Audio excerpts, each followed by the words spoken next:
आपको समस्त को नमस्कार। पुणी थे एमपी लाइफस्टाइल को स्वागत जनाऊँगी। आई चलतु सागर नहीं कि गोटे नुआ रेसिपी प्रस्तुत करिया बिरी गुंड देकी।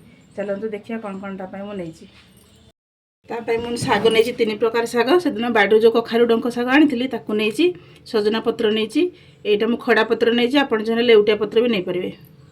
तापर नहीं जह्नी छोट छोट काटिक जह्नी नहीं कखारू कषि कखारू पूरा काटिक नहीं अल्प भेंडी नहीं। तो कड़े में पानी गरम कर रखी से आम जी आपंकर परिवा शाग नहीं से अनुसार आप लुण पकाइबे। तापर से कषि जो काटिक रखी कखारू से कखारू को आम गोटे मिनिट में घोड़े देवा। गोटे मिनिट हो गला कखारू अल्प सीझीगला से पकईदे कखारू डंका बेस समय सीझ तो से आगे पकईदेली। एवं देखो ये सीझीगला से आम जह्नी पकईदे।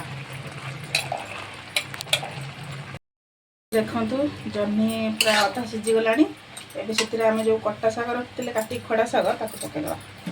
एवं देखो 5 ରୁ 7 मिनिट हो गला कखारू जह्नी सब शाग सीझीगला एवं से जो सजना शाग और भेंडी रखते पकईदे।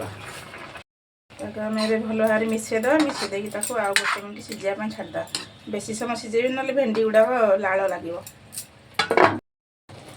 देखो सब शाग परिवा सब सीझीगला एवं तार मेन जिनसा दबा बिरी गुंड कर रखी आम पकड़ा जी गुंड लगे से आपने यहाँ जेहतु आम घोटा शाग तेनाली आम भलसे पूरा घोटीदेवा और गोटे जगह को काढ़ी ना छुंक लगे।